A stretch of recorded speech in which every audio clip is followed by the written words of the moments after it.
Ford F-250, and today I'm going to show you to open the hood. So from the driver's side, we'll find this hood release, so we'll pull that, and that little pop, if you heard it, should be the safety release and holds the hood shut. If there's no tension at all on this, you might need to check through here, make sure all these cables are connected still.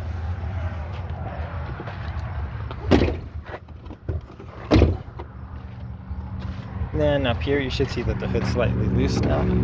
That way you can fit your fingers in. But there's a lever right here. So we're gonna push and lift. So push and lift. Trying to do this with one hand, it's just a little heavy. There we go. So fortunately these little hydraulics are holding it up. This is what that lever looked like. Double check there's no debris stuck in here, nothing bent or broken that needs replaced. And if this is sticking a lot, maybe spray some WD-40 to loosen this. And up top, that's where it was hooked onto.